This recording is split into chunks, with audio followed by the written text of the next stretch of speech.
As Russia's invasion of Ukraine rages, millions of refugees are seeking safety outside the country.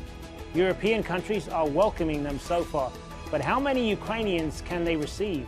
And could this signal a new migration policy? This is Inside Story.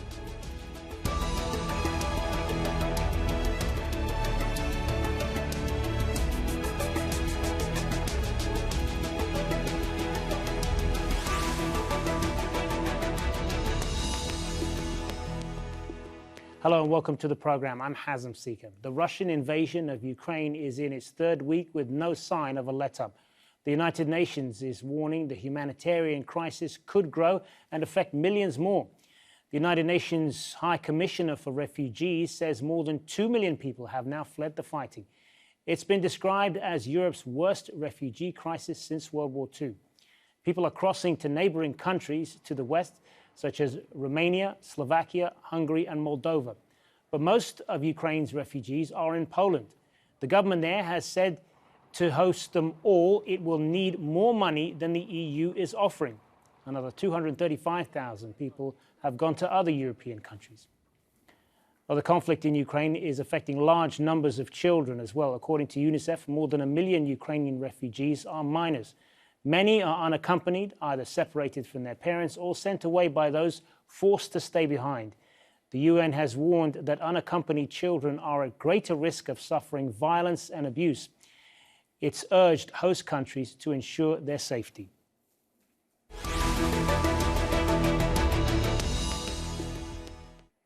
Well, let's bring in our guest now from the border town of Przemyśl, in Poland. Matthew Saltmarsh is the head of news and media for the United Nations High Commissioner for Refugees.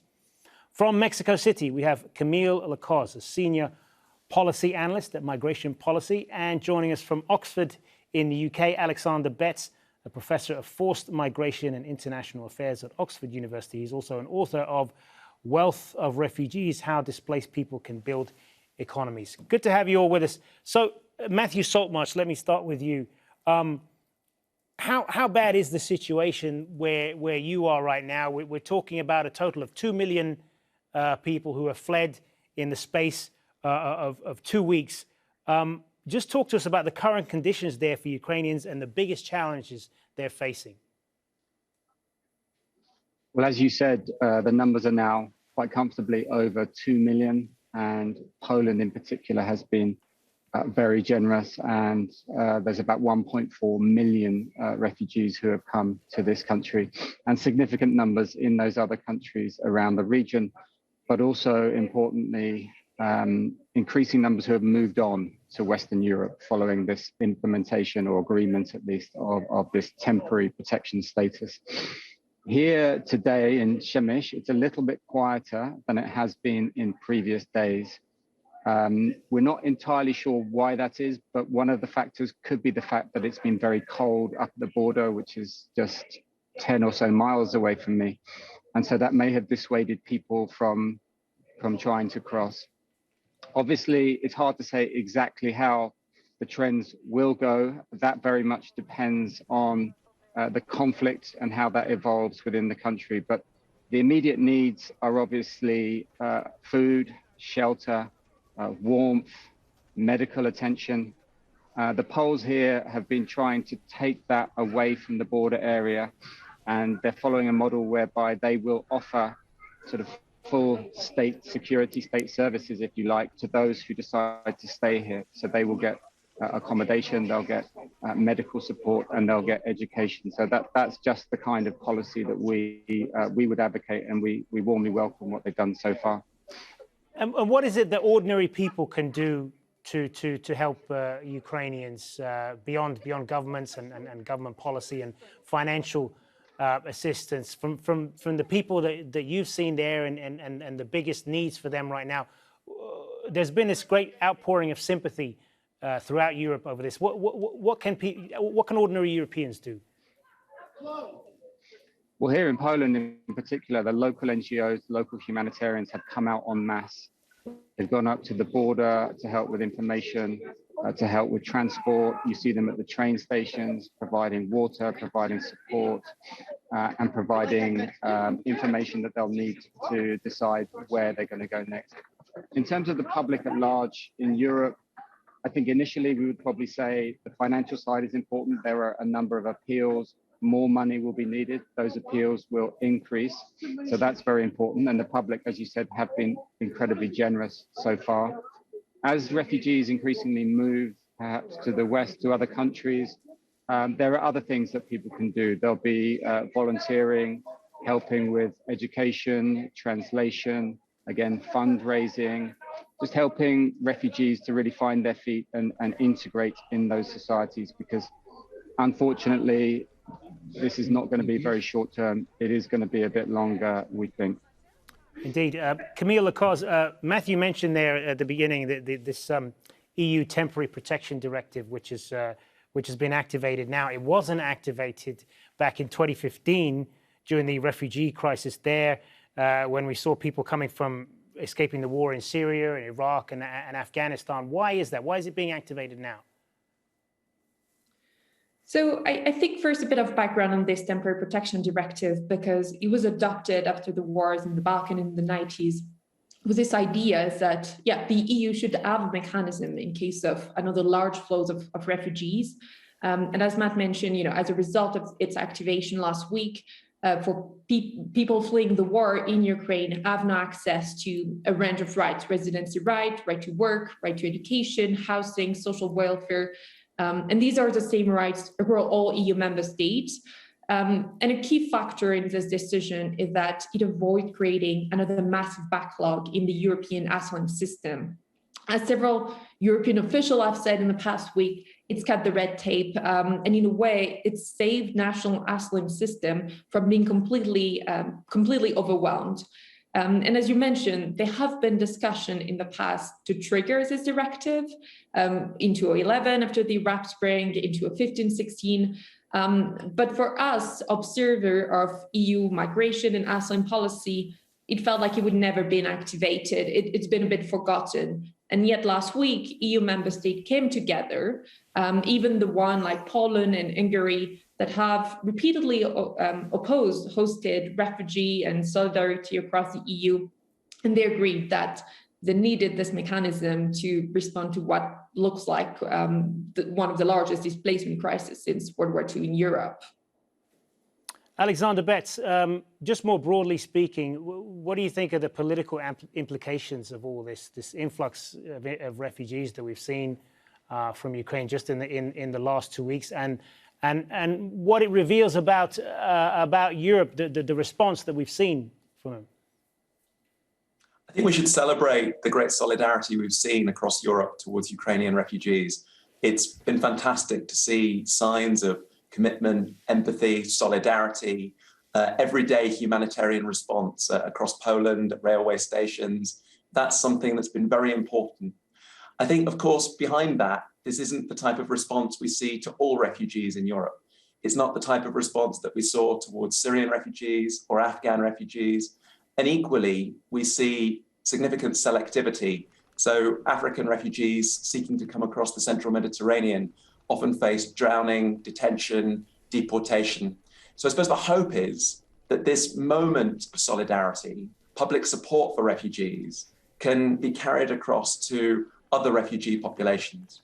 I think one of the challenges is that while the humanitarian response in the short term has been very strong, the longer term challenge will be, can we make this a sustainable response? Can we provide the support that's needed to frontline countries like Poland, Hungary, Moldova, so that they can sustain hosting refugees for the medium to long term?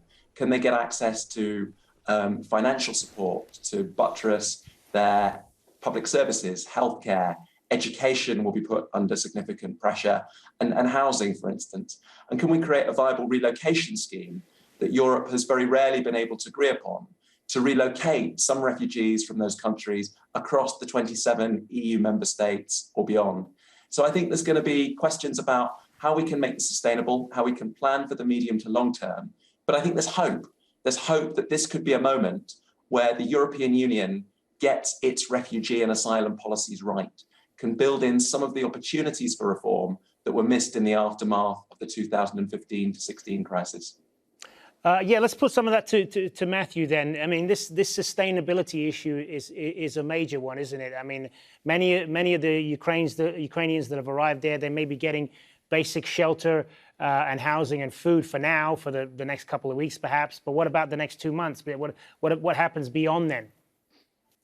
Yeah, I mean, let's be honest, no government in the region 3 weeks ago would have anticipated this huge scale of human movement across borders. Of course, people were aware of the tensions, but I don't think anyone was ready for this scale. And as I said earlier, the governments have really stepped up in each of those countries. They're leading that response. I think as things evolve and the weeks go on, they are looking beyond the immediate government. They're looking to the EU, of course, for funds. They're looking to the United Nations, and they're looking to other NGOs and international NGOs to come in with expertise, specialists who can support in areas like child support, education, and livelihoods, and then to obviously to try and raise more money, which will be extremely important. We've put out an appeal. Other parts of the United Nations have put out appeals, and obviously the needs financially and in terms of expertise are going to be absolutely enormous. They are already, but they're only going to grow. Camille, we mentioned at the top there, this is the worst refugee crisis that Europe has seen since the Second World War. What implications is this going to have for overall policy towards migration? Is this going to force a fundamental rethink? I think it's really too early to say. And well, Alexander mentioned, but I think there's really a specificity to this crisis that also explain why countries like Hungary and Poland have been more welcoming to refugees, to people fleeing Ukraine compared to previous crises. And we really see a difference in the response at the Polish border compared to what we've seen just a few months ago at the border with Belarus, with people, refugee coming from Afghanistan and Syria or Iraq, and what the response was. And I think the specificity of this crisis is that this is a war in Europe, and so in a way, there is no other way for European government but to respond and to develop this, to set up this mechanism. This is also a war that's a result of an aggression from Russia, and I think for countries like Poland, it kind of brings back some painful memories, and it reactivates somehow this need for European unity that we've seen in the past weeks. And then lastly is this perception maybe that these refugees are different. And again, the support that we've seen from Poland that has so far seen 1.4 million of people fleeing from Ukraine is very different from the very drastic response that we'd seen at the Belarus border just 6 months before.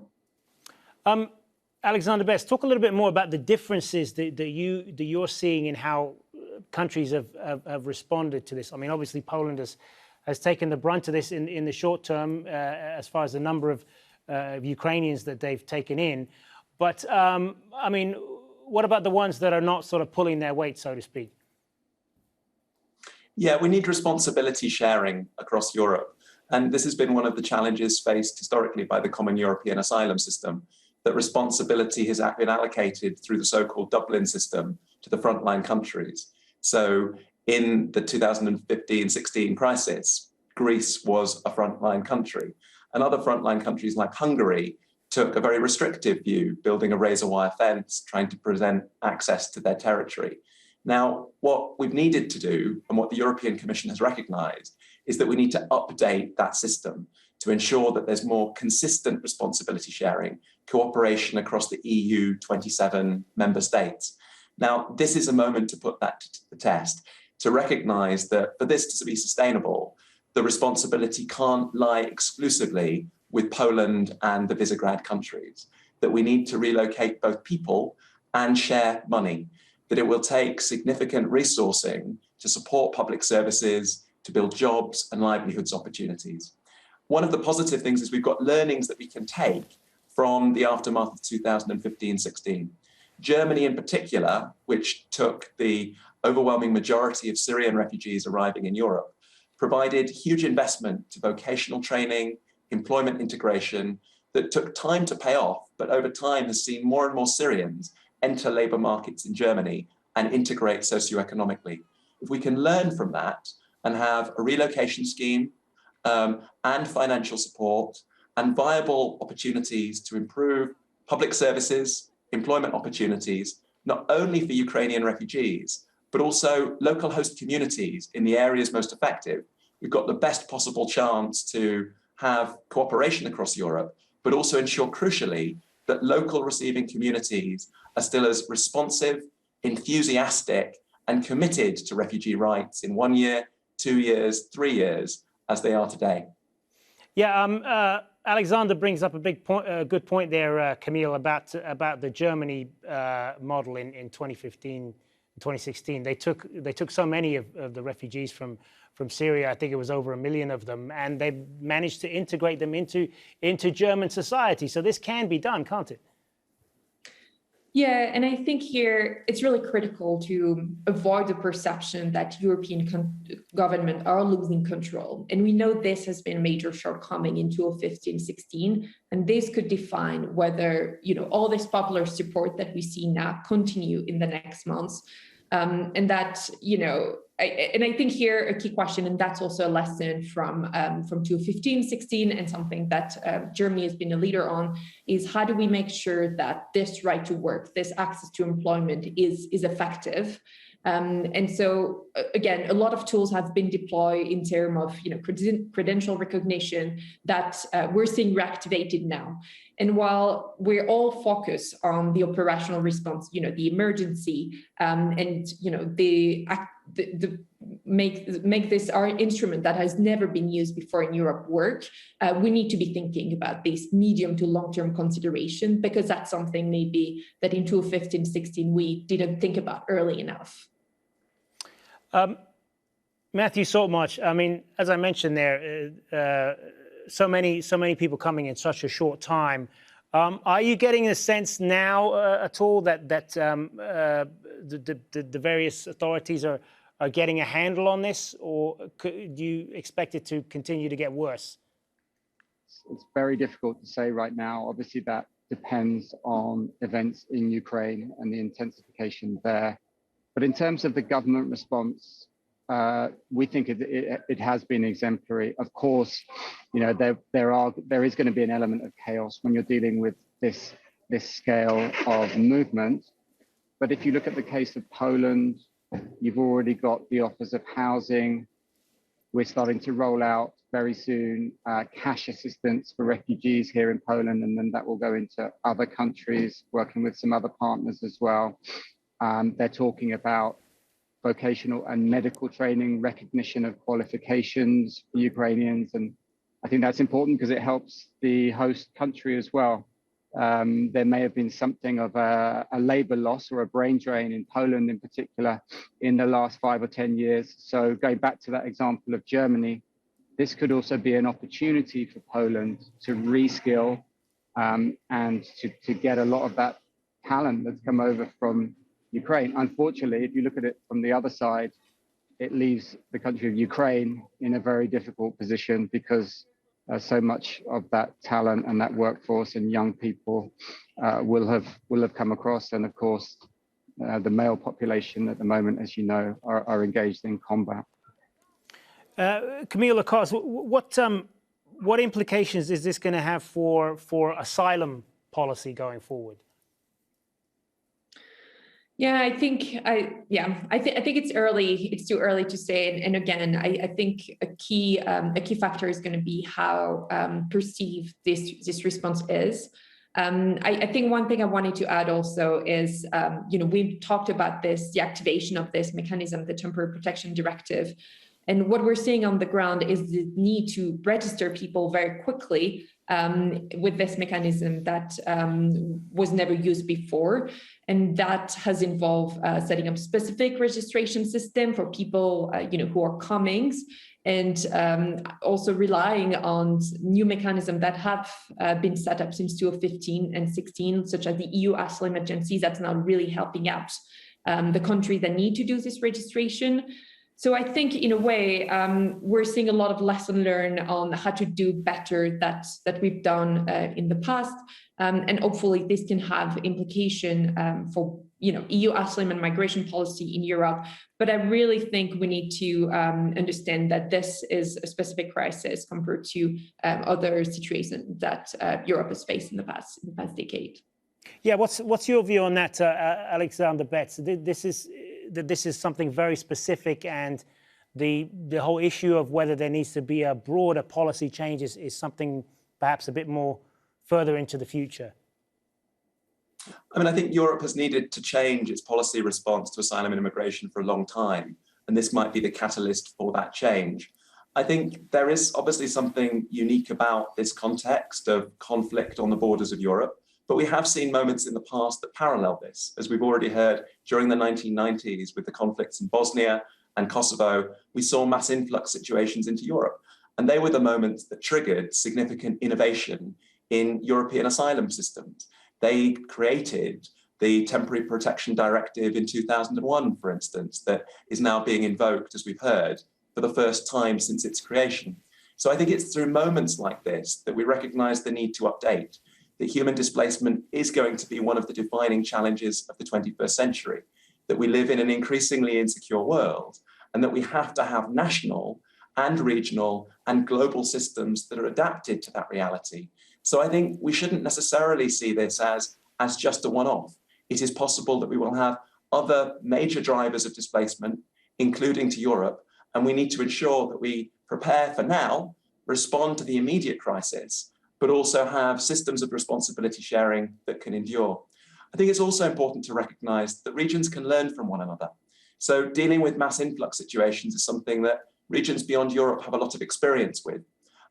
In Africa, for instance, there have been large-scale responses to movements of South Sudanese refugees, Somali refugees, that involved supporting public services, supporting livelihoods and employment creation for both refugees and host communities. And very recently in Latin America, the Venezuela situation is one we can learn from. Colombia has taken in similar numbers of refugees to those in Poland, and it very quickly provided them access to public services, a temporary status, the right to work. And so I think there's a lot of learning that can take place. And this is a moment where we can update our European refugee response, hopefully not only for this situation, but others in future. Matthew Saltmarsh, what are some of the logistical challenges, perhaps, that your organization has been encountering? Communication down there, if that's been difficult at all. What are some of those challenges? Obviously, inside Ukraine, there are huge logistical challenges. We've just started in recent days to move convoys of aid across the border into the western parts of the country, and then trying to get that out into the more conflict-affected areas. The teams that we have there have been trying to get out when they can. It's not always, of course, been safe to do so. And they're trying to start with monitoring, so to locate where internally displaced people are, set up shelter structures, and then bring the basic support through to them. On this side of the border, I think the challenge in the first week was the sheer scale of arrivals. People obviously were passing through, structures weren't put up in advance of that, and a number of people were just moving on without being traced or without perhaps the authorities knowing where they're going. So trying to bring in a little bit of order into that. You mentioned children and child protection, so trying to bring in more specialists and get in place those important steps that are needed in terms of identification and tracing and so on. So that's the focus really for now. We're going to have to leave it there. Thanks very much to all three of you, Matthew Saltmarsh, Camille Lacoste, and Alexander Betts. Thanks very much for being on Inside Story. Thank you as always for watching. Remember, you can see this program again anytime. Just go to our website, aljazeera.com. And for more discussion, go to our Facebook page, facebook.com/AJ Inside Story. You can also join the conversation on Twitter. Our handle there is @AJ Inside Story. For me, Hazem, Sika, and the whole team here, bye for now.